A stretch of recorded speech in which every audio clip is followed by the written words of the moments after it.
So this year, the 49ers, coming after their successes, they had some injuries that they just couldn't get past. But how devastating is it for a team when you've been so close to winning a Super Bowl, you're on the cusp, and you keep getting there, but you can't break through?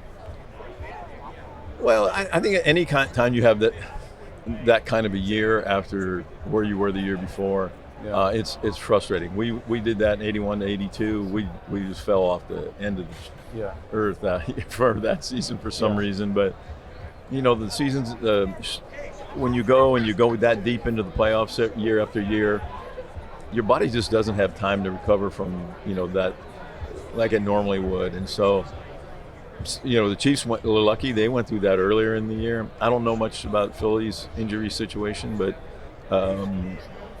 getting healthy and being healthy at the right time also is a big part of this. And so, especially, they've been deep even a year that they didn't go back. Yeah. So. I want to ask you about Brock Purdy specifically because he's just come on, and a 7th-round pick, that's incredible value, but they're going to have to pay him. And by far. I don't think there's any question. You have to pay him. I can show you a handful of quarterbacks out there that are getting paid that haven't produced anywhere near what he's done. So I just think you got to put it to rest as fast as you can and get all the questions behind you and let the team know that he's the quarterback. How much do you think he's worth, more or less, in terms of? I don't know. I haven't looked at the scaling and what the quarterbacks. I know they're way up but there. I'm saying, do you think he's in? He's in the top 10? tier. Top tier. Yeah. So switching to this game, you have 4 Super Bowl victories. If Mahomes wins, he ties you and Terry Bradshaw for second most all time with 4. How do you feel about him? He's a 29-year-old kid with 4 or almost 4 already. I know, it's great. I think it's great. He's got the ability to win a lot more. So he's fun to watch, and so it's going to be a fun game. Phil's got a pretty good defense and good running game, but it's hard to bet against the Chiefs right now. Yeah, with Mahomes, it's just so many things that he does well. Yeah, the way his instincts, of course, are just unparalleled. You can't. He'll do whatever it takes. If he has to run, he'll run. If he has to throw it behind his back, he'll do that. Yeah. It doesn't really matter. He finds a way to keep the ball moving and be able to continue to win and be successful. And so Philly if you can only limit the amount of times he touches the ball, you got a chance. Yeah.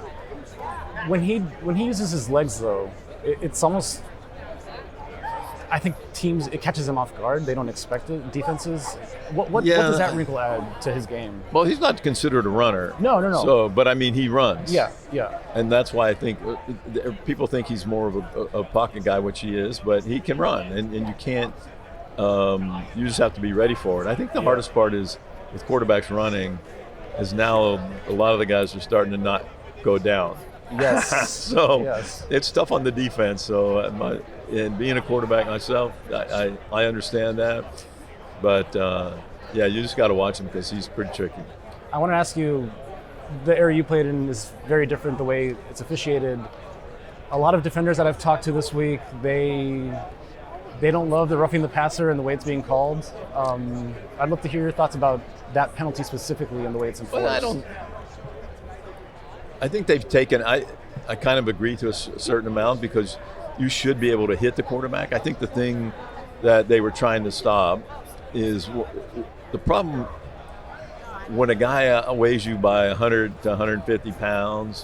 When he hits you, you're the only guy that's normally standing still, so you don't really have a chance to protect yourself. And it's not that you can hit me as hard as you want, and I might go out for a play, but I'm coming back in. Yeah.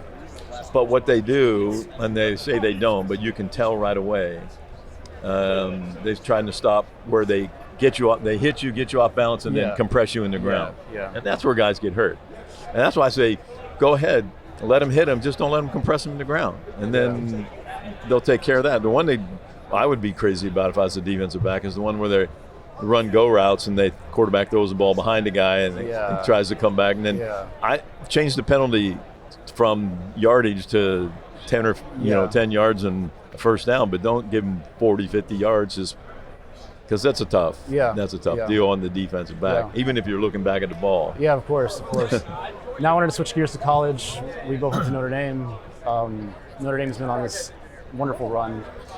Still, we can't quite get to the title. Well, they had a chance. I think they fell asleep there for a little bit and just got a little too far behind. I mean, they have the ability to come back, and I don't think the run back was healthy. And so I mean that you take him out of the game, it makes a big difference. I mean, and the other guy's pretty good. Yeah. But the thing about it is when they were together and both playing at their top, I think that took a little wind out of their sail when he wasn't in there. But the program is in much better shape now. And thanks to Marcus. Yeah, I was about to ask you about Marcus. A great guy, great coach, and I think he's instilled a lot of confidence in the team, and the confidence in that people who want to come there to play, they're going to have the opportunity to play and make it to the big game. Yeah, and now just switching back to this game, we talked about Mahomes and his success. Tom Brady's 7 Super Bowls still very, very far off, but can we start to put Mahomes in that greatest of all time? Oh, yeah. I mean, you look at the things he's accomplished so far, he's got a long way to go. Yeah. I mean, especially now with the rules the way they are, and he can play for a long time, not getting hit like that. Yeah. So, he's got a long way to go in his career, so it'll be fun to watch. Yeah. Now, you kind of hinted at it a little bit with the way some quarterbacks maybe aren't going out and some of the penalties are being called. Do you think the Chiefs get any sort of preferential treatment from the refs? You know what, I'm usually pretty good at watching the officials and plays that are called. I really haven't watched in that manner, right? But I'd have to go back and watch the games to see where the. Well, the thing is, I think they are very well coached, so they don't commit many penalties. I think it's people just get upset with the calls that Mahomes gets. But, well, I mean, you can. I think Brady was the one who started that throw the ball behind a guy to get So you can go back and show penalties against other teams that they played against too. I don't know whether it's because the teams are on top that they're given. I don't think there's preferential treatment by any stretch of the mean, but it might in their mind be. Yeah.